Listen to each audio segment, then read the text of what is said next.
اعوذ باللہ من الشیطان الرجیم، بسم اللہ الرحمن الرحیم۔ السلام علیکم ورحمۃ اللہ وبرکاتہ۔ امید ہے کہ آپ خیریت سے ہیں۔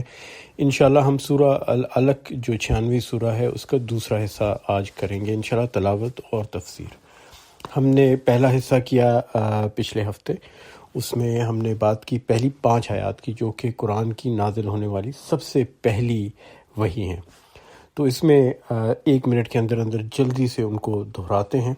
اقرأ بسم ربک الذی خلق، پڑھو اپنے رب کے نام سے جس نے پیدا کیا، خلق الانسان من علق، جمے ہوئے خون کے ایک لوتھڑے سے۔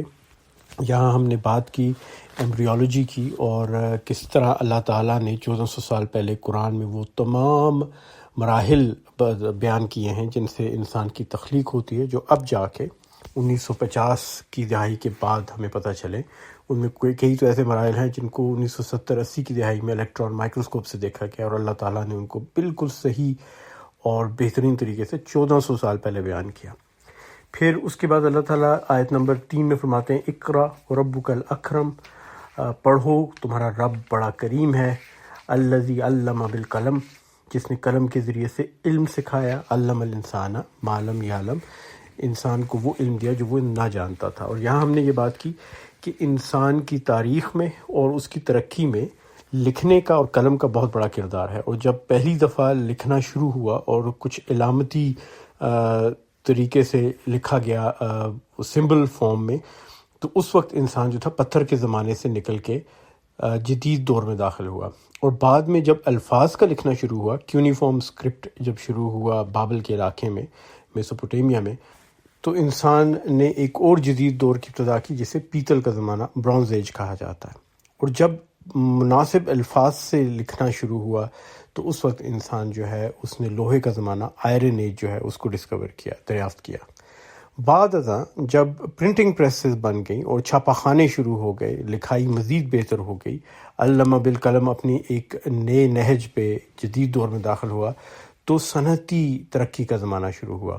اور اب جب ہم کمپیوٹر پہ لکھتے ہیں اور ہم بہت تیزی سے معلومات کو ایک کونے سے دنیا کے دوسرے کونے میں بھجواتے ہیں، تو اب ہم انفارمیشن ایج ٹیکنالوجی میں آ گئے ہیں، ایک نئے جدید کمپیوٹر کے زمانے کے اندر۔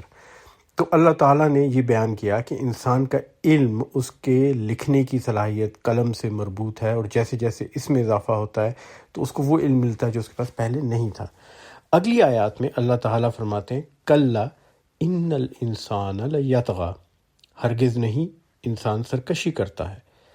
اور یہاں سے اعتراضات شروع ہو جاتے ہیں۔ جو مستشرقین ہیں، اورینٹلسٹ ہیں، جنہوں نے قرآن کو پڑھنے کی کوشش کی ہے اہل مغرب میں سے، وہ اعتراض کرتے ہیں کہ اللہ تعالیٰ کا پیغام جو قرآن میں ہے وہ ایک دم موضوع بدل جاتا ہے۔ ایک آیت میں ایک موضوع ہے، دوسری آیت میں دوسرا موضوع آتا ہے، اور سمجھ نہیں آتی، کوئی مربوط نظام نہیں نظر آتا موضوعات کا، اور موضوعات ایک دم سے تیزی سے بدلتے ہیں۔ اور اکثر مسلمان علماء بھی اس چیز کو صحیح طرح سے بیان نہیں کر پاتے۔ اب اس میں غور کیجئے۔ پہلی بات تو یہ ہے کہ قرآن مجید کے اندر ایک خاص نظام ہے، ایک صوتی نظام، ایک آواز کا نظام ہے۔ قرآن کی آیات میں ایک موسیقیت ہے، ایک ربط ہے صوتی اثرات کا، قافیے اور ردیف کی طرح کا، اور اس کو اگر آپ سمجھ لیں تو آپ کو پتہ چل جائے گا کہ کہاں موضوع بدل جاتا ہے۔ اور قرآن مجید وہ پہلی کتاب ہے جو کہ پیراگراف کی صورت میں اللہ تعالیٰ نے نازل کی۔ اب پرانے وقتوں میں کتاب کے اندر پیراگراف نہیں ہوتے تھے، بس ایک لگاتار سلسلہ ہوتا تھا لکھنے کا، اور ایک جملہ دوسرے جملے کے ساتھ مربوط کیا جاتا تھا۔ لیکن اللہ تعالیٰ نے موضوعات کو بدل بدل کے ایک ہی صورت میں کئی موضوعات کو بیان کیا۔ اور کیسے پتہ چلتا تھا ان کے بدلنے کا؟ اس کے الفاظ کے چناؤ سے۔ اب دیکھیے پہلی جو 2 آیات ہیں، اقرأ بسم ربک الذی خلق، خلق الانسان من علق، تو آخری الفاظ دیکھیے خلق اور علق، یہاں تخلیق کی بات ہو رہی ہے اور کیسے تخلیق ہوئی، ایمبریولوجی کی بات ہوئی۔ اس سے اگلی 3 آیات میں موضوع فرق ہے، اب اس میں تخلیق کی بات نہیں ہو رہی۔ اقرأ وربک الاکرم الذی علم بالقلم علم الانسان ما لم یعلم، تو اکرم، قلم اور یعلم جو ہے یہ آپس میں ان کا ردم، ان کی موسیقیت ملتی ہے، اور یہاں پر بات ہو رہی ہے علم کی اور قلم کی اور کرامہ کی۔ اور اس سے آگے موضوع پھر بدل جاتا ہے، کلا ان الانسان لیطغی ان رآہ استغنی۔ اب یہاں موضوع پھر بدل گیا۔ اب اگر آپ قرآن کو اس لحاظ سے پڑھیں اور آپ اس کے الفاظ کا ردم و موسیقیت اور صوتی اثرات کو دیکھیں تو آپ کو پتہ چل جائے گا کہ کہاں اللہ تعالیٰ نے ایک موضوع مکمل کر دیا اور اب دوسرے موضوع کا آغاز ہو گیا۔ اور میرے خیال میں قرآن مجید کو جب لکھا جاتا ہے اور چھاپا جاتا ہے تو اس کو بھی اسی طرح پیراگراف کی صورت میں لکھنا چاہیے جیسا اللہ تعالیٰ نے نازل کیا، لیکن چونکہ ہم چھاپتے وقت سب کو ملا کے ایک ہی رو میں لکھتے ہیں اور پیراگراف نہیں بناتے، اس لیے موضوعات کا اکثر پتہ نہیں چلتا کہ کہاں کون سا موضوع ختم ہوا اور نیا موضوع شروع ہوا۔ اور بعض اوقات ایک موضوع جو ختم ہوتا ہے اور اگلا شروع ہوتا ہے ان میں آپس میں تعلق و ربط ہوتا ہے اور بعض اوقات ربط نہیں ہوتا۔ اور قرآن کو موضوعات کے لحاظ سے سمجھنے کے لیے بہت ضروری ہے کہ ہم اس لب و لہجے کو سمجھیں جس کے اندر قافیہ ردیف ہے، ترنم ہے، سر ہے، موسیقیت ہے، اور پھر پڑھتے ہوئے آپ کو پتہ چلے گا کہ اللہ تعالیٰ نے کون سی بات مکمل کر دی اور اب کون سی نئی بات شروع ہوئی۔ تو آیت نمبر 6 میں ہے جی کلا ان الانسان لیطغی، ہرگز نہیں انسان سرکشی کرتا ہے۔ یہ جو لفظ ہے کلا، اس کا مطلب ہے ہرگز نہیں، ان بے شک، انسان لیطغی سرکشی کرتا ہے۔ طغیان کا لفظ جو ہے عربی زبان میں اس سے یہ لیطغی نکلا ہے، اور طغیان سے مراد ہے طوفان آنا، حدوں سے باہر نکل جانا۔ جس طرح پانی کا طوفان جب آتا ہے اور سیلاب آتا ہے تو اس کو طغیان الماء کہتے ہیں، سیلاب کو۔ اور یہاں اللہ تعالیٰ یہ بتاتا ہے کہ انسان اپنی حدود کو پہچانتا نہیں اور اپنی حدوں سے آگے نکل جاتا ہے۔ سوال یہ پیدا ہوتا ہے کہ ایسا کیوں کرتا ہے انسان، اور اگلی آیت میں اس کا جواب ہے ان رآہ استغنی، اس بنا پر کہ وہ اپنے آپ کو بے نیاز دیکھتا ہے۔ یہ جو لفظ ہے استغنی، یہ غنا سے نکلا ہے جس کا مطلب ہے بے نیاز ہونا، بے فکر ہونا، کہ مجھے کسی کی کوئی ضرورت نہیں۔ اور انسان کی یہ فطرت بہت شروع میں ہی واضح ہو جاتی ہے۔ آپ دیکھیے ایک چھوٹا جب بچہ ہوتا ہے، جب وہ ماں باپ کے اوپر منحصر ہوتا ہے مکمل طور پہ، کھانے پینے کے لیے، کپڑے بدلنے کے لیے، نہانے کے لیے، تو وہ اس وقت تک ماں باپ کی ہر بات مانتا ہے۔ جیسے ہی 2 سے 3 سال کی عمر ہوتی ہے تو اس کو ماہرین نفسیات کہتے ہیں ٹیریبل ٹوز، کہ وہاں بچے کے اندر ایک سرکشی آتی ہے۔ اب چونکہ وہ چلنا پھرنا شروع کر دیتا ہے، بھاگ دوڑ رہا ہے، چیزیں خود اٹھا سکتا ہے، کھا سکتا ہے، تو وہ ایک سرکشی میں مبتلا ہو جاتا ہے۔ کبھی پتھر اٹھا کے کھا رہا ہے، کبھی مٹی کھا رہا ہے، کبھی بجلی کے ساکٹس کے اندر وہ انگلیاں ڈال رہا ہے، اور وہ سمجھتا ہے کہ مجھے ساری دنیا کی سمجھ آ گئی۔ اگر ٹی وی کام نہیں کر رہا، کمپیوٹر کام نہیں کر رہا، وہ اس کو مکے مارے گا، اس پہ پانی ڈال دے گا، نئے نئے تجربات کرے گا، اور آپ اس کو منع کریں گے، سمجھائیں گے تو وہ خفا ہو جائے گا، کیونکہ اس کے خیال میں اس نے پوری دنیا کے نظام کو سمجھ لیا، اس کو پتہ چل گیا کہ کس طرح دنیا میں زندگی گزارنی ہے، اور اب اسے کسی کی رہنمائی کی ضرورت نہیں۔ تو جس طرح مجھے اور آپ کو اس کی یہ باتیں دیکھ کے ہنسی آتی ہے اور ہم سوچتے ہیں کہ اس کو ابھی کیا پتہ کہ دنیا میں، زندگی میں اور کیا کیا ہے، اسی طرح جب انسان سرکشی کرتا ہے تو اللہ تعالیٰ کا بھی ہمارے ساتھ رویہ ایسا ہوتا ہے کہ وہ ہماری ناسمجھی اور ہماری بے وقوفی پہ ہمیں سمجھانے کی کوشش کرتا ہے، بجائے اس کے کہ وہ فوری طور پہ ہمیں روکے یا ہم پہ غصہ کرے۔ اور اس بے وقوفی اور اس قسم کی سوچ سے نکلنے کا طریقہ جو ہے وہ آیا نمبر 8 میں اللہ تعالیٰ نے بیان فرمایا ہے، اِنَّ إِلَىٰ رَبِّكَ الرُّجْعَىٰ، حالانکہ پلٹنا یقیناً تیرے رب ہی کی طرف ہے۔ تو انسان اس بات کو بھول جاتا ہے کہ وہ جو بھی اعمال کر رہا ہے اس کا اس نے جواب دینا ہے۔ جس طرح ایک چھوٹا بچہ جب اپنی توڑ پھوڑ میں لگا ہوتا ہے تو وہ یہ بھول جاتا ہے کہ ماں باپ کو اس نے جواب دینا ہوگا کہ وہ جو یہ کام کر رہا ہے اس نے کیوں کیا، اور اس وقت اس لمحے میں اسے اس بات کا احساس نہیں ہوتا۔ اور اللہ تعالیٰ کہتا ہے کہ اگر انسان اس بات کا احساس کرے کہ اسے لوٹ کے پلٹ کے اپنے رب کی طرف جانا ہے تو وہ کبھی بھی سرکشی اور طغیانی نہیں کرے گا۔ اور یہاں یہ بھی دیکھیے کہ جب انسان کے اندر استغنا آتا ہے، جب بے فکری آتی ہے تو تب وہ سرکشی کرتا ہے۔ جب وہ مجبور ہوتا ہے، بے بس ہوتا ہے اور بے یار و مددگار ہوتا ہے تو اس وقت وہ کبھی سرکشی نہیں کرتا۔ تو اس کے اندر ایک غرور کا پہلو آ گیا کہ انسان کو سرکشی پہ اس کا غرور اکساتا ہے۔ لفظ یہاں جو یوز ہوا ہے رب کا، اس پہ ہم نے پہلے بھی ایک دفعہ بلکہ کئی دفعہ بات ہم کر چکے ہیں کہ عربی زبان کا لفظ جو رب ہے، اس سے مراد ایک ایسا آقا اور مالک ہے جو آپ کا محافظ بھی ہے، آپ کا خالق بھی ہے، پروردگار بھی ہے، نگہبان بھی ہے، اور انعام و اکرام دینے والا بھی ہے۔ تو یہ سب چیزیں جو ہیں اس ایک لفظ رب میں آ جاتی ہیں۔ آیات نمبر 9 اور 10 کو ملا کے پڑھنا ہوگا۔ ارأیت الذی ینہا، تم نے دیکھا اس شخص کو جو منع کرتا ہے، عبدن اذا صلی، ایک بندے کو جب کہ وہ نماز پڑھتا ہو۔ علماء اکرام کا اس بارے میں موقف بالکل ایک ہے کہ یہ دو جو آیات ہیں یہاں مراد عموماً تو ان لوگوں کی ہے جو کسی کو بھی عبادت سے یا نماز سے روکتے ہوں، لیکن خصوصاً یہاں سے مراد ابو جہل کی ہے۔ اب ابو جہل کی کہانی بڑی دلچسپ ہے۔ اس شخص کا نام تھا عمرو ابن ہشام، اور یہ قریش کے قبیلے بنی مخزوم کا فرد تھا، اور یہ بڑا معتبر اور عزت والا قبیلہ ہے بنی مخزوم۔ اسی قبیلے سے خالد بن ولید بھی تھے۔ اور ابو جہل جو تھا مکہ کے اندر رہتا تھا، اور اس کی بہت عزت و تعظیم تھی۔ اس کے پاس پیسہ بھی بہت تھا، اچھے خاندان سے تعلق تھا، سیاسی طور پہ بھی یہ بہت قداور تھا، اور یہ ایک پڑھا لکھا شخص تھا جس کے پاس علم بھی کافی تھا۔ اس کے علم کی یہ حالت تھی کہ اس کو لوگ ابو الحکم، یعنی کہ حکمت والا، سمجھ والا، دانائی والا شخص کہتے تھے۔ عربی زبان میں ابو الحکم یا اس طرح کے الفاظ جس میں ابو کا لفظ استعمال کیا جائے وہ یہ بتانے کے لیے ہوا کرتے تھے کہ اس شخص سے زیادہ کوئی اس چیز کا اہل نہیں۔ جس طرح ابو لہب کی بیوی کو کہتے تھے ام جمیل، کہ اس سے زیادہ خوبصورت کوئی نہیں، تو خوبصورتی کی ماں ام جمیل۔ ابو لہب کا چونکہ چہرہ بہت سرخ تھا تو اس کو ابو لہب کہتے تھے، سرخ چہرے والا، کہ اس سے زیادہ سرخ رنگت کسی کی نہیں۔ تو اس کو ابو الحکم کہتے تھے، حکمت کا باپ۔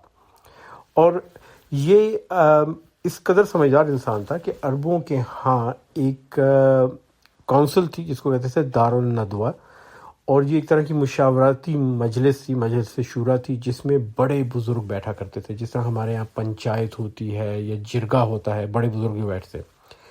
اور اس پنچایت یا جرگے میں صرف بڑی عمر کے لوگوں کو بیٹھنے کی اجازت ہوتی تھی، اور کم از کم عمر کا جو تعین تھا وہ تھا 40 سال، کہ 40 سال سے کم عمر کوئی نہیں بیٹھے گا۔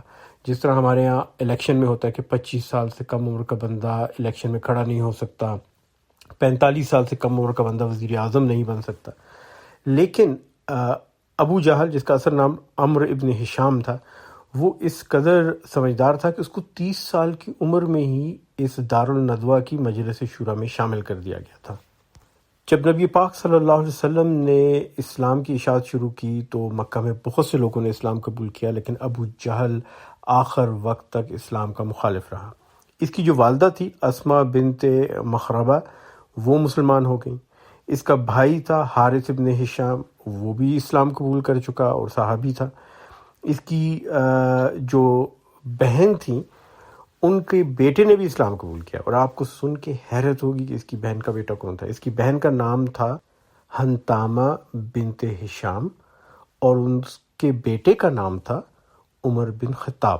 تو حضرت عمر رضی اللہ تعالیٰ عنہ ابو جہل کے بھانجے تھے، سگی بہن کے بیٹے تھے۔ اور اس کا ایک مادری بھائی بھی تھا عیاش ابن ابی ربیہ، وہ بھی ہجرت سے پہلے ہی اسلام قبول کر چکا اور نبی پاک صلی اللہ علیہ وسلم کے صحابہ میں شامل ہوا۔ بہت بعد میں اس کے بیٹے اکرمہ نے بھی اسلام قبول کیا، لیکن ابو جہل کسی صورت بھی اسلام قبول کرنے پر تیار نہیں تھا۔ نبی پاک صلی اللہ علیہ وسلم سے اس کی بہت بڑی مخاصمت تھی، خاص طور پہ یہ نہیں چاہتا تھا کہ وہ نماز پڑھے۔ اب کعبہ شریف میں ہر ایک شخص کو اجازت تھی آ کے عبادت کرنے کی، اور نبی پاک صلی اللہ علیہ وسلم جب بھی آ کے نماز پڑھتے تو یہ ان کو روکنے کی ہر طرح سے کوشش کرتا۔ ایک دفعہ تو ایسا ہوا کہ نبی پاک صلی اللہ علیہ وسلم نماز پڑھ رہے تھے، تو یہ اپنے دوستوں کے ساتھ بیٹھا تھا کعبے میں ہی، تو یہ کہنے لگا اپنے دوستوں سے کہ ابھی میں نے دیکھا ہے کہ ایک اونٹ کو ذبح کر کے اس کی کھال اور انتڑیاں اور یہ سب چیزیں کہیں مکہ سے باہر پھینکی ہیں ذبح کرنے والوں نے، وہ وہیں پہ پڑی ہیں، ہے کوئی کہ جو جا کے لے آئے نبی پاک صلی اللہ علیہ وسلم پہ اس وقت پھینکتے جب وہ سجدے میں ہوں۔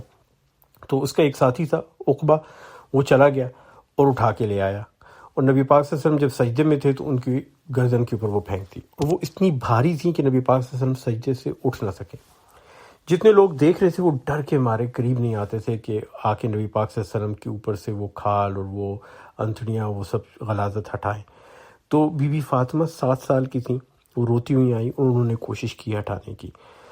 اور ایک اور موقع پہ نبی پاک صلی اللہ علیہ وسلم نماز پڑھ رہے تھے تو اس نے کیا کیا کہ کسی کو کہا کہ ان کے گلے میں شال لے جا کے، چادر لے جا کے اس کو بل دے کے رسی سے بنا کے ڈال کے گلا گھونٹنے کی کوشش کی جائے، تو وہ کوشش بھی کی۔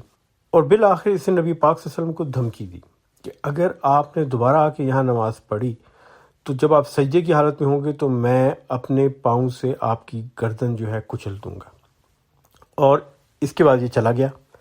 اب نبی پاک صلی اللہ علیہ وسلم نے ہمیشہ یہ پیغام دیا مسلمانوں کو کہ کبھی کسی بھی دشمن سے خام خواہ الجھنے کی کوشش مت کرو۔ اگر کسی رستے پہ تمہارا دشمن بیٹھا ہے تو اس رستے سے مت جاؤ۔ یہ ہم سب کے لیے ان کا پیغام ہے۔ لیکن اللہ تعالیٰ کا جب حکم آتا تھا نبی پاک صلی اللہ علیہ وسلم کو تو وہ اس بات کی پرواہ نہیں کرتے تھے کہ کوئی دشمن ہوگا جس سے الجھنے کا خطرہ ہے یا نہیں۔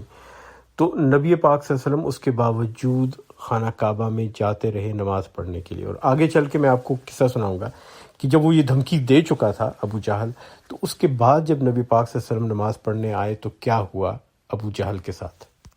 لیکن اس وقت اللہ تعالیٰ جو بات بیان فرما رہے ہیں وہ بڑی قابل غور ہے۔ ایک شخص ہے جو نبی پاک صلی اللہ علیہ وسلم کی شان میں گستاخی کر رہا ہے، سب سے شدید اور گھٹیا ترین گستاخی، جو بھی میں نے آپ کو واقعات سنائے ان کو دہراتے ہوئے بندے کا دل دکھتا ہے، اور وہ شخص یہ گستاخیاں کر رہا ہے۔ آج کل بھی لوگ گستاخیاں کرتے ہیں، کسی نے کہیں کارٹون بنایا اور نعوذ باللہ کہا کہ یہ میں نے مسلمانوں کے نبی کا کارٹون بنایا، حالانکہ نبی پاک صلی اللہ علیہ وسلم کو کسی نے نہیں دیکھا اور کسی کو نہیں پتہ کہ ان کا چہرہ مبارک کیسا ہے، خاص طور پہ ہماری نسل میں صحابہ کے علاوہ کسی کو اس بات کا علم نہیں تھا۔ تو جو لوگ کارٹون بناتے ہیں وہ اپنے ہی تخیل میں سے کچھ سوچتے ہیں، اس کا نبی پاک صلی اللہ علیہ وسلم سے کوئی تعلق نہیں۔ اسی طرح ان کے بارے میں بہت سی غلط باتیں لکھی جاتی ہیں، کہی جاتی ہیں، اور ہم سب کو بہت شدید صدمہ اور دکھ پہنچتا ہے ان باتوں سے۔ اب یہاں دیکھیے کہ یہ شخص تو زندگی میں نبی پاک صلی اللہ علیہ وسلم کے شان میں گستاخی کر رہا ہے، نہ صرف کہ الفاظ سے بلکہ اپنے ہاتھوں سے بھی کر رہا ہے۔ تو جتنی محبت اور عقیدت ہمیں نبی پاک صلی اللہ علیہ وسلم سے ہے، صحابہ کو اس سے زیادہ تھی، اور اللہ تعالیٰ کی محبت سب سے زیادہ ہے نبی پاک صلی اللہ علیہ وسلم سے۔ تو دیکھیے کہ اللہ تعالیٰ نبی پاک صلی اللہ علیہ وسلم کو کیا حکم دیتے ہیں اس شخص کے بارے میں جو ان کی شان میں گستاخی کر رہا ہے۔ آیا نمبر 9-10 تو کہتی تھی نا، ارایت الذی ینہا، تم نے دیکھا اس شخص کو جو منع کرتا ہے، عبدن اذا صلی، ایک بندے کو جب کہ وہ نماز پڑھتا ہو۔ اب اس گستاخی کے بعد نبی پاک صلی اللہ علیہ وسلم کو کیا کہا جا رہا ہے؟ آیت نمبر 11، ارایت ان کان علی الہدی، تمہارا کیا خیال ہے اگر وہ راہ راست پر ہو، او امر بالتقوی، یا پرہیزگاری کی تلقین کرتا ہو۔ علماء کرام کا یہ کہنا ہے کہ یہاں پر اللہ تعالیٰ نبی پاک صلی اللہ علیہ وسلم سے یہ کہہ رہے ہیں کہ ذرا سوچو کہ یہ شخص جو اتنی مخالفت کرتا ہے، اگر یہ راہ راست پر ہو، اور نہ صرف کہ راہ راست پر آئے بلکہ دوسروں کو بھی نیکی کی تلقین کرے، تو کتنا فائدہ پہنچا سکتا ہے یہ اپنے آپ کو اور دوسروں کو۔ اور نبی پاک صلی اللہ علیہ وسلم نے باقاعدہ اس بارے میں دعا کی، جو کہ حدیث سے ہمیں معلوم ہوتا ہے کہ انہوں نے اللہ سے کہا، اللہ مجھے عمر یا عمر، یہ دونوں جو تھے عمر بن ہشام اور عمر بن خطاب، ان میں سے کوئی ایک عطا فرما اسلام کے لیے۔ اب ایک لمحے کے لیے سوچئے کہ حضرت عمر بن خطاب رضی اللہ تعالی عنہ وہ پڑھے لکھے نہیں تھے، وہ زیادہ اثر و رسوخ والے بھی نہیں تھے، قریش کے سرداروں میں بھی نہیں تھے، اور ان کے پاس کوئی ایسی حکمت بھی نہیں تھی کہ 30 سال کی عمر میں دارالندوہ میں ان کو شامل کر دیا جائے۔ اپنے بارے میں وہ خود فرماتے ہیں کہ عمر کو اسلام لانے سے پہلے کوئی اپنی بکریوں کی نگرانی پہ بھی نہیں چھوڑتا تھا، کہ کوئی بھروسہ نہیں تھا کہ ان کی توجہ ادھر ادھر بٹ جائے اور کسی بات پہ دھیان نہ دیں۔ ویسے یہ بہت اچھی شخصیت کے مالک تھے، بہت بہادر تھے، لیکن ان میں وہ علم و حکمت کی باتیں نہیں تھیں جو کہ ابو جہل میں تھیں۔ اور ابو جہل اگر اسلام قبول کر لیتا تو عمر رضی اللہ تعالیٰ عنہ کو جو مقام اسلام میں حاصل ہوا، اور بعد میں وہ خلیفۃ المسلمین بنے اور ایشیا اور افریقہ پر ان کی حکومت ہوئی، تو ابو جہل جیسا سمجھدار اور حکمت والا شخص اگر اسلام میں آتا تو اس میں اور نکھار پیدا ہوتا۔ حضرت عمر جیسے شخص کے اندر اتنا نکھار آیا کہ وہ دنیا کے عظیم ترین حکمرانوں میں شامل ہو گئے، اور اس بات کو مشرق و مغرب کے سب لوگ مانتے ہیں۔ اور اگر ابو جہل یہ موقع ہاتھ سے نہ گنواتا تو یقیناً یہ مقام اس کو ملتا اور وہ حضرت عمر سے بھی بہتر مسلمان ثابت ہو سکتا تھا۔ اور یاد رکھیے کہ اللہ تعالیٰ کا فرمان ہے، حدیث میں آتا ہے کہ جنت کا سب سے اعلیٰ مقام جہاں پر انبیاء کی رہائش ہے اور ان کے محلات ہیں، وہاں اللہ تعالیٰ نے ہر انسان کے لیے ایک محل بنایا ہے، آدم علیہ السلام سے لے کر قیامت کے آخری دن تک پیدا ہونے والے ہر انسان کے لیے۔ اب یہ انسان تک ہے کہ وہ اس محل کو یا تو حاصل کرے یا اپنے ہاتھ سے گنوا دے۔ اور اس شخص ابو جہل کے لیے بھی اللہ تعالیٰ نے یہ موقع بنایا تھا کہ یہ چاہتا تو عمر بن خطاب والا مقام حاصل کر سکتا تھا، اس سے بڑھ کے بھی حاصل کر سکتا تھا، لیکن اس نے اپنے ہاتھ سے وہ موقع گنوا دیا۔ اور اگلی آیت میں اس کا ذکر آتا ہے، ارائیت ان کذب و تولی، تمہارا کیا خیال ہے اگر یہ جھٹلاتا اور منہ موڑتا ہو۔ یہاں جو لفظ استعمال کیا گیا کذب کا، اس کا مطلب ہے کہ کسی ایسی چیز کو جھٹلانا جس کو آپ جانتے ہو کہ وہ صحیح ہے۔ مثلا صبح کا وقت ہو، سورج نکلا ہو اور آپ کھڑے ہو کے کہیں گے نہیں یہ رات ہے، سورج نہیں نکلا اور دن نہیں ہے، تو ایک واضح حقیقت جس کو آپ جانتے ہیں اس کو جھٹلانا جو ہے وہ کذب میں آتا ہے۔ یعنی آپ کسی غلط فہمی میں نہیں ہیں، کم علمی میں نہیں ہیں، لیکن جان بوجھ کر کسی چیز کو جھٹلا رہے ہیں۔ اور ابو جہل کے بارے میں یہ بات بہت اچھی طرح معلوم ہے کہ وہ اسلام کے پیغام کو سمجھ چکا تھا۔ 3 لوگ تھے ان میں، مکہ والوں میں، قریش میں۔ ایک تھا اخنس ابن شریک، ایک ابو سفیان اور ابو جہل۔ یہ تینوں سردار سارا دن لوگوں کو یہ کہا کرتے تھے کہ قرآن مت سنو، نبی پاک صلی اللہ علیہ وسلم کا پیغام مت سنو، اور رات کو یہ چھپ چھپ کے جا کے نبی پاک صلی اللہ علیہ وسلم کے گھر کی دیوار کے ساتھ کان لگا کے سنتے تھے کہ وہ کیا تلاوت کر رہے ہیں، اور ان کو پیغام پسند تھا۔ ایک رات کو یہ تینوں واپس آ رہے تھے تو ایک دوسرے سے مٹ بھیڑ ہو گئی، اور انہوں نے ایک دوسرے سے کہا کہ تم کہاں سے آ رہے ہو، اب سمجھ گئے کہاں سے آ رہے ہیں، اور پھر انہوں نے فیصلہ کیا کہ ہم آئندہ نہیں آئیں گے۔ اگلی رات کو پھر آئے، پھر آپس میں ٹکرائے، اور پھر کہا کہ ہم نہیں آئیں گے۔ تیسری رات پھر انہوں نے یہ حرکت کی، تو پھر انہوں نے کہا کہ دیکھو آج تک تو ہم تینوں کو ہی پتہ ہے کہ ہم آتے ہیں، لیکن اگر مکہ کے باقی لوگوں کو پتہ چل گیا تو پھر وہ دن کے وقت ہماری کسی بات کو نہیں مانیں گے، کہیں گے راتوں کو ہم چھپ چھپ کے سنتے ہیں اور دن کو انہیں منع کرتے ہیں، تو ہماری جو تھوڑی بہت دھاک بیٹھی ہے وہ ختم ہو جائے گی۔ تو انہوں نے فیصلہ کیا کہ اب ہم نہیں جائیں گے۔ اس فیصلے کے بعد اخنس ابن شریک ابو سفیان کے پاس گیا اور کہنے لگا کہ ابو سفیان یہ جو تم سنتے رہے ہو ابھی تک، اس کے بارے میں کیا خیال ہے تمہارا؟ تو انہوں نے کہا مجھے تو بالکل صحیح لگتا ہے یہ پیغام اللہ کا، اس میں کوئی غلط بات نہیں ہے، نیکی کا حکم ہے، اچھائی کا حکم ہے۔ تو اس نے کہا کہ چلو پھر جا کے ابو جہل سے، عمر ابن ہشام سے بھی پوچھتے ہیں کہ اس کا کیا خیال ہے۔ تو جب وہ ابو جہل کے پاس آئے اور پوچھا تو اس نے کہا ہاں کوئی شک نہیں، یہ بالکل صحیح پیغام ہے، جو بات ہے وہ تو بڑی صحیح ہے۔ تو ان دونوں نے پوچھا کہ پھر اس کی ہم کیوں مخالفت کر رہے ہو، تم کیوں مخالفت کرتے ہو اس کی؟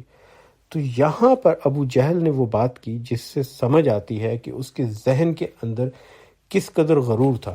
وہ کہنے لگا ہم بنو عامر کے ہیں، جو بنو مخزوم کا چھوٹا قبیلہ تھا، اور ہم بنو ہاشم کے مقابلے میں ہر معاملے میں برابر ہیں، بہادری میں، لڑائی میں، پیسے میں، تجارت میں۔ لیکن یہ جو وحی آ گئی ہے بنو ہاشم میں نبی پاک صلی اللہ علیہ وسلم پہ، اس کے بعد وہ ہم سے برتر ہو گئے ہیں، اور میں یہ برتری برداشت نہیں کر سکتا۔ اور یہ سوچ اکثر لوگوں میں پائی جاتی ہے۔ آج بھی بہت سے لوگ اسلام کی تعلیمات کا مذاق اس لیے اڑاتے ہیں اور ان کو مانتے اس لیے نہیں کہ ان کی نظر میں ایک عرب صحرا کے رہنے والے شخص کے پاس اللہ کا یہ کلام کیوں آیا۔ اور یہود کو ایک بہت بڑا اعتراض ہے کہ بنی اسرائیل میں آنا چاہیے تھا۔ عیسائیوں کو یہ اعتراض ہے کہ اگر یہ آنا ہی تھا کہیں روم میں، یونان میں، یا یورپ کی کسی علاقے میں، ہماری نسل کے لوگوں میں آتا۔ یہی بات بہت سے ہندو بھی سوچتے ہیں کہ اگر اس کو آنا تھا تو کسی برہمن پہ آتا۔ یہ عرب کے صحرا میں ایک صحرا کے باسی کے پاس ایسا پیغام کیوں آیا؟ اور یہ وہ غرور تھا جس کی وجہ سے وہ جھٹلاتا تھا، کذبہ و تولا، اور منہ موڑتا تھا اس پیغام سے۔ اور اگلی آیت میں اللہ تعالیٰ فرماتے ہیں الم یعلم بان اللہ یرا، کیا وہ نہیں جانتا کہ اللہ دیکھ رہا ہے؟ اللہ تعالیٰ کو تو سب نظر آتا ہے، اللہ تعالیٰ تو جانتا ہے کہاں آپ کو سچائی کا پتہ ہے اور آپ اس سے منہ موڑ رہے ہیں، کیونکہ آپ کا غرور آپ کو اس بات کو ماننے پہ راضی نہیں کر رہا۔ اور یہ جو اللہ کے دیکھنے کا ہے نا، بِأَنَّ اللَّهَ يَرَى، یہ اسلام کا ایک بہت اہم پہلو ہے۔ اگر کوئی بھی انسان اپنے دل میں اس چیز کو پیدا کر لے کہ اللہ تعالیٰ اسے دیکھ رہا ہے، تو وہ انسان اپنی کمزوریوں، گناہوں، برائیوں اور تمام خرابیوں پہ قابو پا سکتا ہے۔ انسان کوئی بھی مکمل نہیں، ہر انسان کے اندر خرابی بھی ہے، کمی بھی ہے، کمزوری بھی ہے، اور اس کمی، کمزوری اور خرابی پہ اور خواہش نفسی پہ قابو پانے کا یہی طریقہ ہے کہ آپ کو یہ یقین ہو کہ اللہ دیکھ رہا ہے۔ اس کی مثال دیکھیے عام زندگی میں، آپ سڑک پہ گاڑی چلا رہے ہیں، آپ کے بچے پیچھے بیٹھے ہیں اور وہ خوش ہیں اور گا رہے ہیں اور کود رہے ہیں، اچھل رہے ہیں، اور وہ کہتے ہیں گاڑی تیز چلائیں، گاڑی تیز چلائیں، اس ٹرک سے آگے نکلیں، اس گاڑی سے آگے نکلیں، وہ چچا کی گاڑی جا رہی ہے اس سے آگے نکل جائیں۔ پکنک پہ نکلے ہوئے سارے، اور آپ گاڑی تیز چلاتے ہیں، اوورٹیک کرتے ہیں اور نکلتے جاتے ہیں۔ اسی وقت اگر آپ کو نظر آئے کہ سپیڈ کیمرہ ہے یا پولیس کی گاڑی ہے تو آپ آہستہ ہو جائیں گے۔ اب وہ بچے جتنا بھی شور مچائیں، آپ نے کسی صورت بھی گاڑی تیز نہیں چلانی۔ کیوں؟ کیونکہ آپ کو پتہ ہے کہ کوئی دیکھ رہا ہے، اور جو دیکھ رہا ہے وہ ایسا ہے کہ اس کے پاس قانون کی طاقت ہے، وہ آپ سے جواب طلبی کر سکتا ہے کہ گاڑی کیوں تیز چلی۔ اس کو ماہرین نفسیات کہتے ہیں ہاتھون ایفیکٹ۔ اور یہاں یہ ہوتا ہے کہ اگر کوئی بھی انسان کوئی کام کر رہا ہو اور اس کو یہ پتہ چلے کہ اسے دیکھا جا رہا ہے، کوئی کیمرہ ہے یا کوئی مشاہدہ کر رہا ہے، تو اس کے رویے میں تبدیلی پیدا ہو جاتی ہے، اور وہ جو بھی کام کر رہا ہو اس میں بہتری آ جاتی ہے، اور اگر کوئی وہ غلطی یا برائی کرنے والا ہے تو اس سے رک جاتا ہے۔ تقویٰ کے لیے یہ چیز بہت ضروری ہے۔ ہم جو کہتے ہیں نا کہ تقویٰ اسلام کے اندر ہونا بہت ضروری ہے انسان میں، تقویٰ کے لیے بِأَنَّ اللَّهَ یرا کو سمجھنا ضروری ہے کہ اللہ دیکھ رہا ہے۔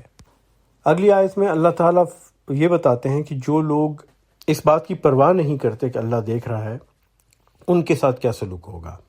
تو اللہ تعالیٰ فرماتے ہیں کَلَّا لَئِن لَمْ يَنْتَهِ لَنَسْفَعًا بِالنَّاصِیَةِ، ہرگز نہیں، اگر وہ باز نہ آیا تو ہم پیشانی سے پکڑ کر کھینچیں گے۔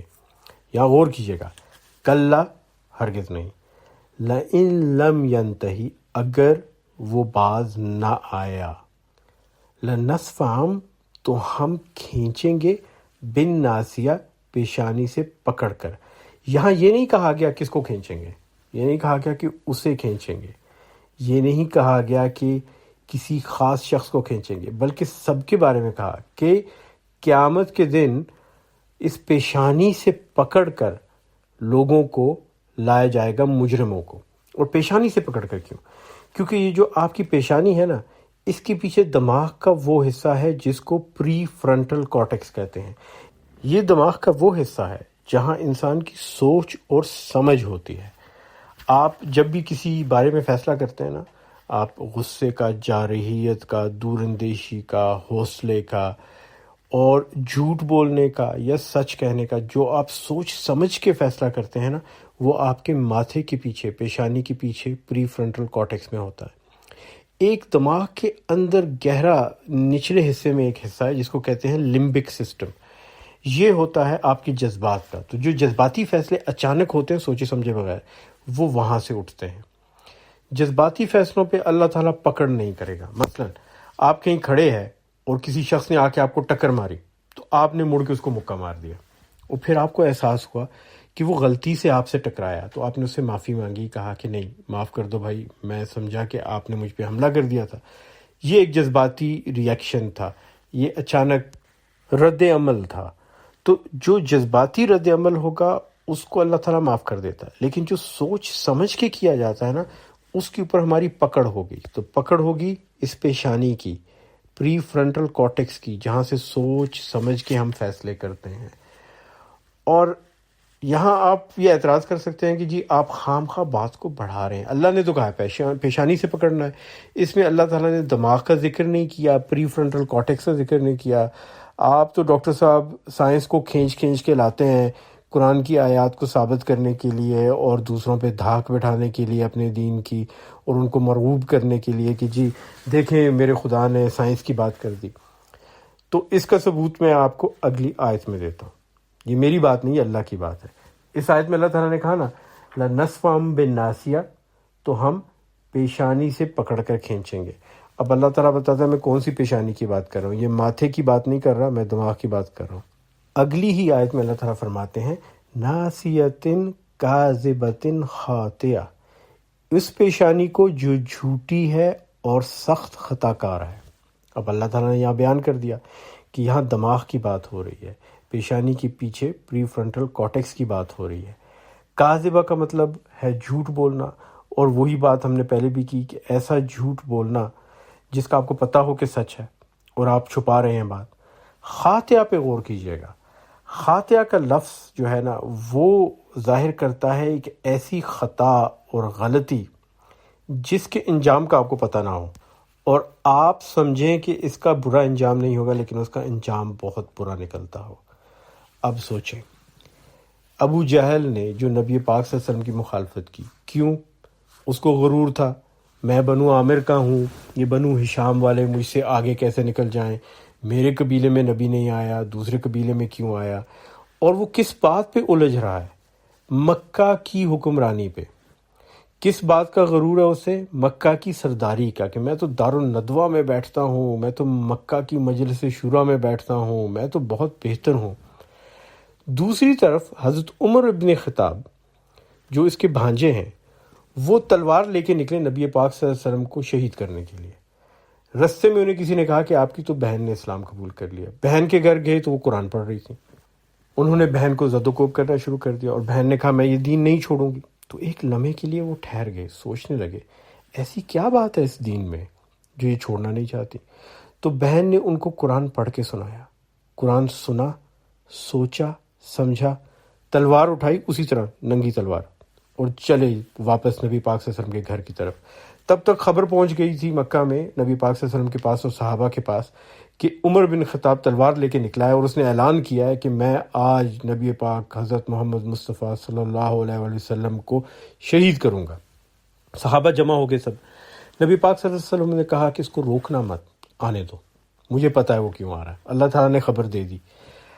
اب وہ آئے تلوار اٹھائی ہوئی، لوگ گھبرائے، پریشان، غصے میں کہ اب کیا کریں گے۔ نبی پاک صلی اللہ علیہ وسلم کے حضور پہنچے، تلوار نیچے رکھی، کلمہ پڑھا، مسلمان ہو گئے۔ ایک لمحے کے لیے سوچئے، نبی پاک صلی اللہ علیہ وسلم کو شہید کرنے نکلے تھے، گستاخی رسول کرنے نکلے تھے، سوچ سمجھ کے مسلمان ہو گئے۔ ان پڑھ تھے، پیسے والے نہیں تھے، سرداری والے نہیں تھے، اور پھر اللہ نے وہ مقام دیا کہ بنی مخزوم کا یہ ایک عام سا شخص خلیفۃ المسلمین بن کے ایشیا اور افریقہ پہ حکومت کرتا رہا، اور دوسری طرف ابو جہل نے یہ موقع ہاتھ سے گنوا دیا، خاطئہ، ایسی خطا کر بیٹھا جس کے انجام کا نہیں پتہ۔ مکے کی سرداری میں کیا ہے خلیفۃ المسلمین اور افریقہ اور ایشیا پہ حکومت کرنے کے مقابلے میں؟ مکے کے دارالندوہ میں کیا رکھا ہے جس کو دنیا میں کوئی نہیں پوچھتا، جس کو مڑ کے کوئی نہیں دیکھتا کہ یہ تو چند عرب بدوؤں نے مل کے ایک چھوٹی سی مجلس شورا بنا دی، بنسبت اس کے کہ کیسر و کسرا کے محلات آپ کے زیر لگی ہوں، اور اپنی بے وقوفی اور غرور میں وہ شخص اپنا شدید نقصان کر بیٹھا۔ اور اس چیز کو اللہ نے کہا ناسیۃ کاذبۃ خاطئہ، اور اسی لیے اس کو ابو الحکم سے اللہ نے ابو جہل کا لقب دے دیا کہ یہ کون سی حکمت اور کہاں کی عقل اور سمجھداری ہے کہ تمہیں اللہ نے اتنا اچھا موقع دیا اور تم اپنے غرور کی وجہ سے اسے اپنے ہاتھ سے گنوا بیٹھے ہو۔ اور آگے اللہ تعالیٰ فرماتے ہیں اگلی آیت میں فَلْيَدْعُ نَادِيَهُ، وہ بلا لے اپنے حامیوں کی ٹولی کو۔ تو بلا لو جس کو بلانا ہے تم کہہ رہے ہو نا کہ تم نبی پاک صلی اللہ علیہ وسلم کو اب نماز نہیں پڑھنے دو گے۔ اب جو لفظ نادیہ ہے اس سے مراد ایک مجلس یا کونسل ہے، اور آپ کو یاد ہوگا کہ دارالندوہ مکہ کے اندر جو جرگہ تھا اور جو پنچایت تھی اس کو دارالندوہ کہا کرتے تھے۔ تو اللہ تعالیٰ فرماتے ہیں کہ بلا لو، تمہارے جتنے حواری ہیں، تمہارے جتنے بھی یہ جرگے والے اور جتنے بھی پنچایت والے ہیں، سب کو بلا لو۔ سند الزبانیہ 18ویں آیت، ہم بھی عذاب کے فرشتوں کو بلا لیں گے۔ سندو کا مطلب ہے بلانا، الزبانیہ جمع ہے زبنہ کی، زبنیہ کہتے ہیں محافظ کو، زبنہ سے مطلب ہے کسی بھی چیز کی طاقت سے حفاظت کرنا۔ تو سند الزبانیہ سے مراد یہ ہوا کہ ہم بہت سارے محافظوں کو بلا لیں گے۔ یہ اب 2 دفعہ ہوا ایسا واقعہ۔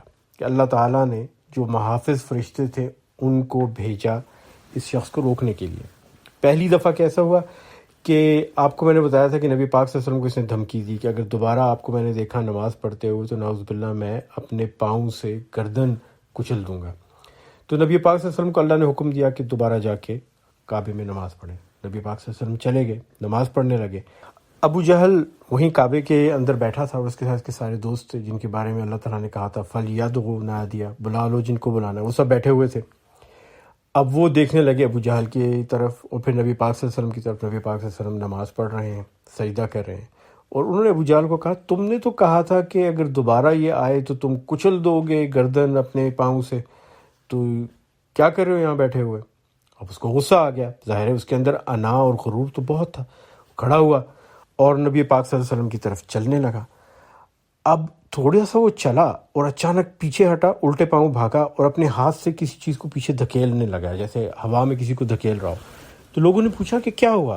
تو کہنے لگا کہ میں نے دیکھا کہ آگے ایک کھائی آ گئی جس میں آگ کے شعلے تھے، اور وہاں میں نے ایک عجیب و غریب مخلوق کو دیکھا اور میں ڈر کے پیچھے بھاگا، میں نہیں جا سکتا آگے۔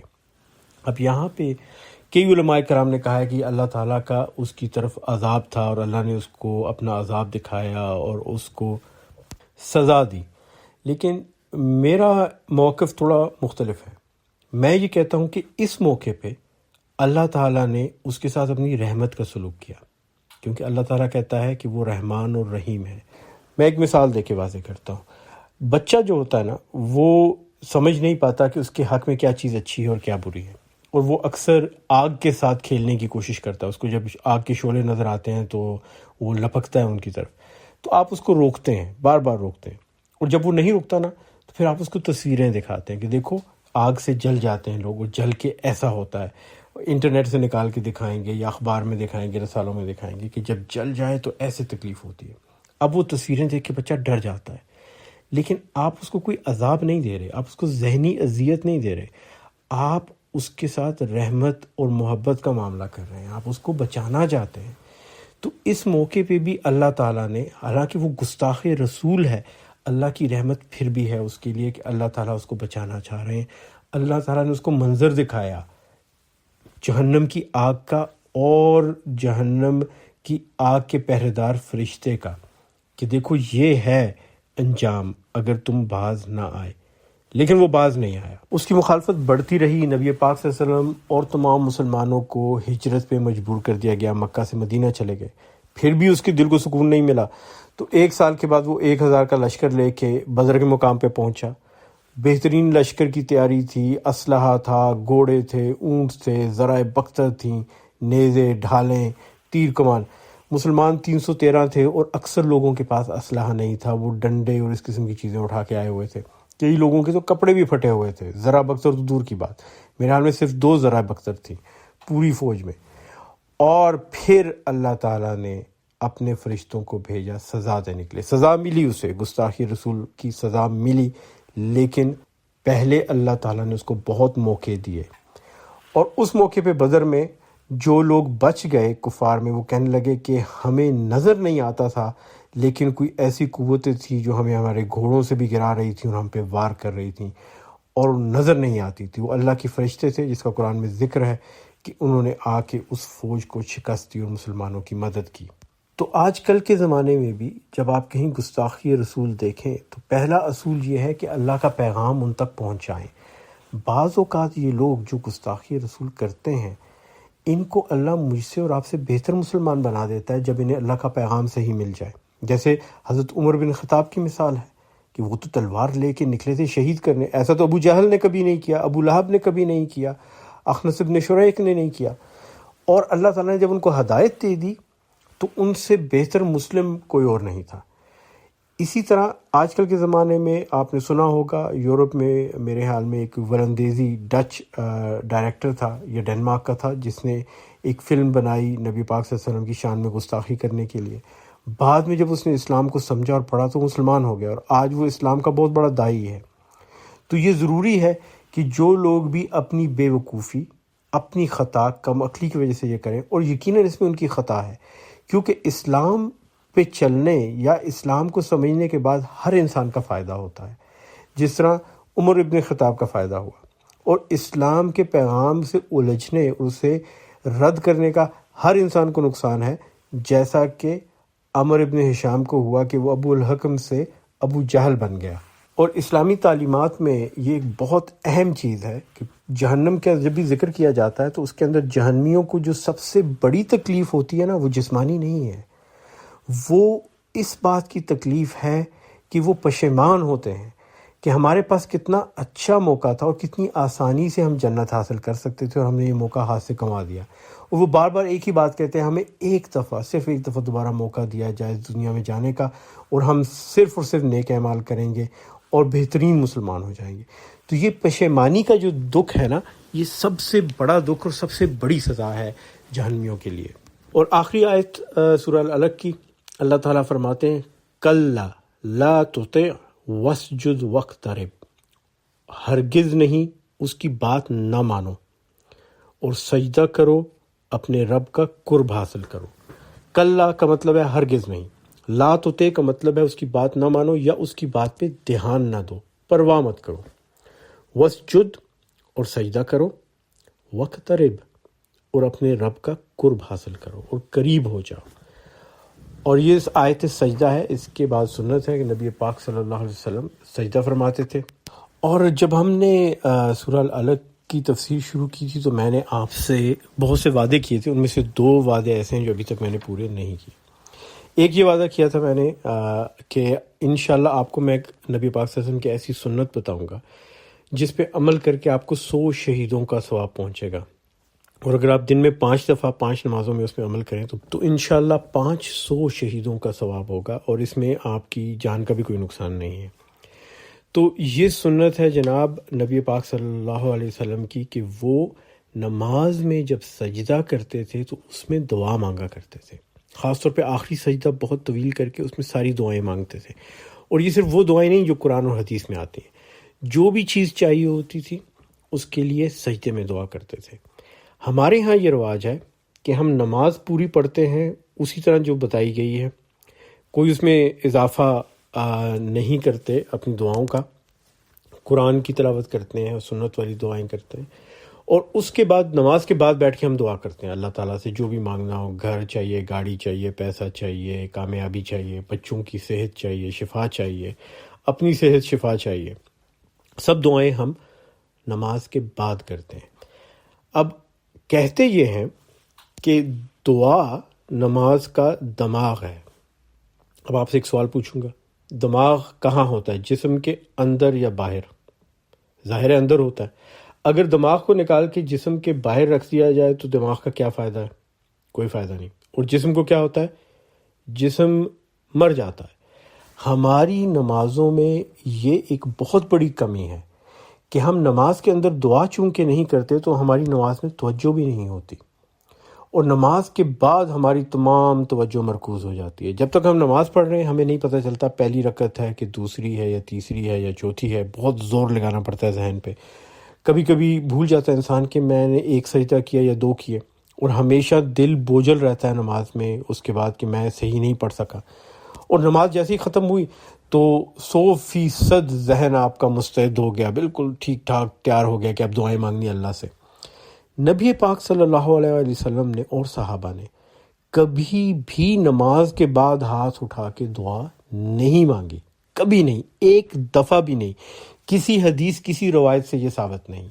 ہمیشہ نماز کے اندر دعا مانگی، جو بھی چاہیے تھا، گھر چاہیے تھا، پیسہ چاہیے تھا، گھوڑا چاہیے تھا، تجارت کا مسئلہ تھا، صحت کا مسئلہ تھا، بچوں کا، والدین کا، ہر ایک دعا نماز کے اندر کی، سجدے کے اندر کی۔ اور مجھے اور آپ کو بھی یہی پیغام دیا، اور یہ پیغام کہاں دیا؟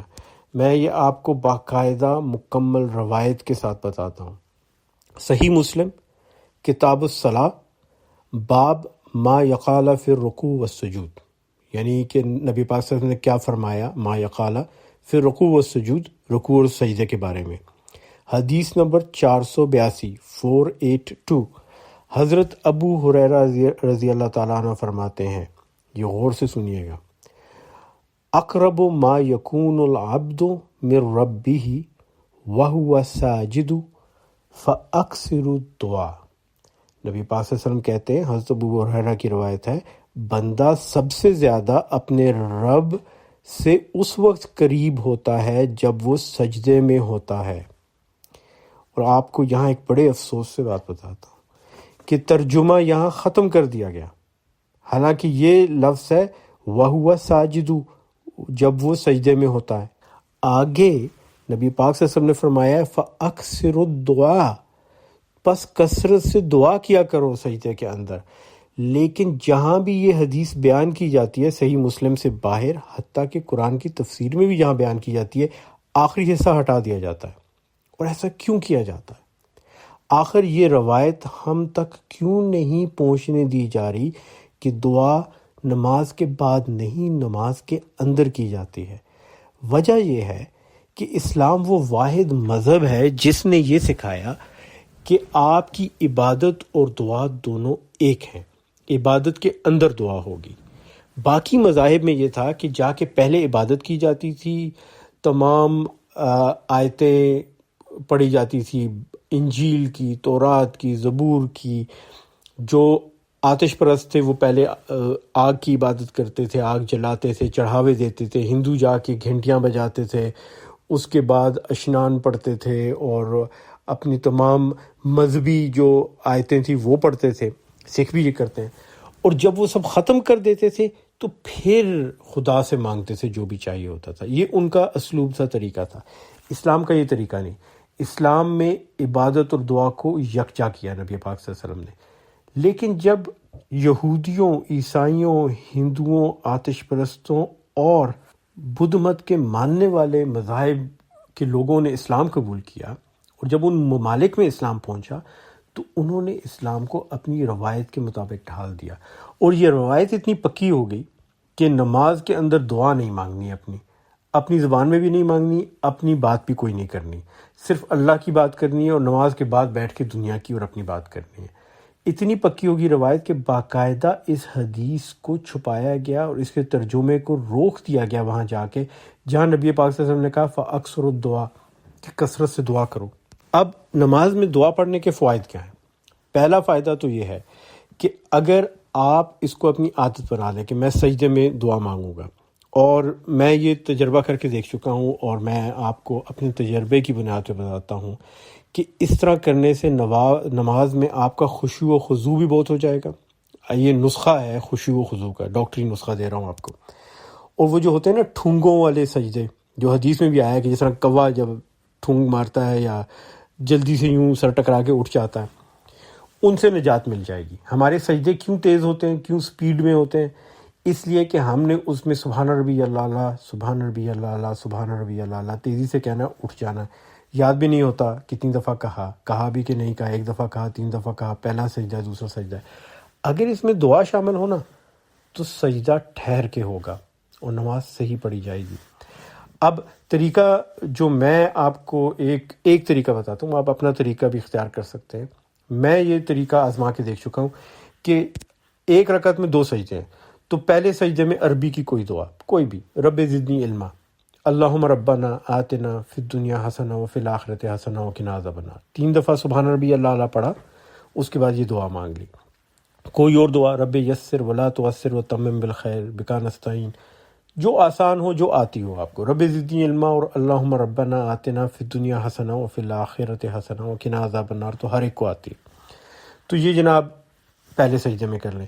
دوسرے سجدے میں جو اللہ سے مانگنا ہے مانگ لیں، یا اللہ مجھے کامیابی چاہیے، مجھے صحت چاہیے، اور نماز سے پہلے فیصلہ کر دیں کہ میں نے ابھی اللہ سے کون سی چیزیں مانگنی ہیں۔ اگر 2 رکعت والی نماز ہے تو 2 چیزیں مانگنی ہیں، 4 رکعت والی ہے تو 4 چیزیں، ان کی لسٹ بنا لیں، آج میں نے یہ 4 چیزیں مانگنی، اور روز کچھ نہ کچھ ہوتا ہے۔ نبی پاک صلی اللہ علیہ وسلم نے یہاں تک کہا کہ جوتے کا تسمہ ٹوٹ جائے نا تو وہ بھی اللہ سے مانگو۔ تو اگر آپ کی جرابیں نہیں ہیں، نیا جوتا خریدا، وہ بھی مانگ لیں، نبی پاک صلی اللہ علیہ وسلم نے کہا ہوا۔ اب آپ کو کبھی بھولے گا نہیں کہ میں کون سی رکعت میں ہوں اور کون سے سجدے میں ہوں، کیونکہ آپ کا ذہن آپ کو فوراً بتائے گا کہ ہاں مکان تو مانگ لیا، گاڑی ابھی نہیں مانگی، یہ دوسری رکعت ہے، مانگنی ہے، اور نماز کے اندر توجہ رہے گی، خشوع و خضوع رہے گا۔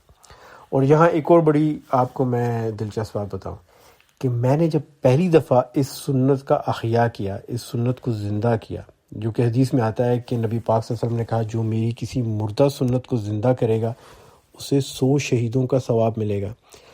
پہلی دفعہ جب میں نے ایسا کیا کہ نماز کے سجدے میں سبحان ربی الاعلیٰ 3 دفعہ پڑھنے کے بعد دعا مانگی، عربی والی بھی اور اپنی زبان میں بھی جو بھی میرے دل میں خواہش تھی، تو مجھے ایک بہت خاص کیفیت محسوس ہوئی تھی، اور مجھے محسوس ہو رہا تھا کہ واقعی میں ایک سنت کو دوبارہ زندہ کر رہا ہوں۔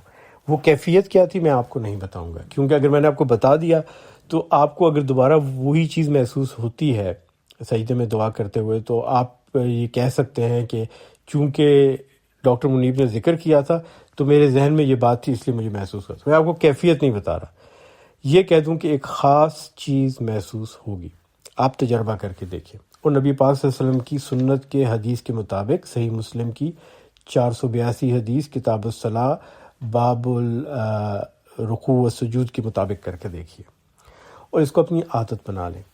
اور اگر آپ کو موقع ملے اور اگر آپ کو کوئی خاص کیفیت محسوس ہوتی ہے تو مجھے بتائیے گا۔ آپ کمنٹ چھوڑ سکتے ہیں یہاں یوٹیوب چینل کے اوپر، اور واٹس ایپ جو ہمارا تفسیر گروپ ہے اس میں بھی آپ بتا سکتے ہیں، اور اس کے اگر آپ بتانا چاہیں تفسیر گروپ پہ تو اگر آپ کے پاس کمنٹ کرنے کی صلاحیت نہیں تو مجھے بتا دیں، میں آپ کو اس میں ایڈمن سٹیٹس دے دوں گا۔ اور اگر آپ اس کو ذاتی طور پہ رکھنا چاہتے ہیں تو مجھے ویسے واٹس ایپ پہ بھی آپ جو ہے ان کانفیڈنس جو ہے میسیج کر کے بتا سکتے ہیں کہ کیا آپ کو ایک خاص کیفیت محسوس ہوئی، وہ کیا کیفیت تھی۔ تو انشاءاللہ یہ ضرور کوشش کر کے دیکھیے گا۔ 100 شہیدوں کا ثواب ہے اور بیٹھے بٹھائے ملتا ہے بڑی آسانی کے ساتھ۔ اللہ تعالیٰ سے دعا ہے کہ ہم سب کو اپنے دین کی صحیح سمجھ اور ایمان عطا فرمائے، اور اپنی تمام مخلوقات سمیت دنیا اور آخرت میں کامیابی اور اپنی محبت عطا فرمائے، آمین ثم آمین۔ ان سب کا بہت بہت شکریہ جن کی وجہ سے یہ تفسیر بن رہی ہے، خاص طور پہ یاسر سلیم کا جو باقاعدگی سے اس کو اپلوڈ کرتا ہے یوٹیوب پر۔ اور یوٹیوب سے یاد آیا کہ جن صورتوں کا ہم نے ایک سے زیادہ سیشن میں ذکر کیا ہے اور تفسیر کی ہے ان کو اب پلے لسٹ میں ڈال دیا، تو آپ یوٹیوب چینل پہ جب جائیں اس کو آپ سبسکرائب کریں، فری ہے، تو وہاں پلے لسٹ آتی ہے، اس کے اندر سورہ الکہف ہے جو ہم نے رمضان میں کی تھی، اس کے 30 حصے ہم نے روزانہ ایک ایک پارٹ کر کے کیا تھا، 30-31 حصے ہیں اس کے، تو وہ پلے لسٹ میں اب آپ کو الگ الگ نہیں ڈھونڈنی پڑے گی، وہ آپ ایک سرے سے شروع کریں گے تو ترتیب وار تمام آیات آخر تک جائیں گی۔ اسی طرح سورہ الملک جو ہے اس کے 5 حصے ہیں، وہ پانچوں بھی ایک پلے لسٹ کی صورت میں ہیں، تو بجائے اس کے کہ آپ کو الگ الگ حصہ اول، دوم، سوم، چہارم، پنجم ڈھونڈنا پڑے، تو ان میں آپ اردو اور انگلش دونوں کے موجود ہیں، ان کو آپ ایک ہی ترتیب میں اگر آپ پلے کریں تو وہ ساری تفسیر ایک ترتیب میں چلتی ہے۔ اور انشاءاللہ ابھی اللہ کے حکم سے سورہ العلق کو بھی ہم وہاں اسی طرح پلے لسٹ میں ڈال دیں گے اگر دونوں حصوں کو آپ ملا کے سننا چاہیں۔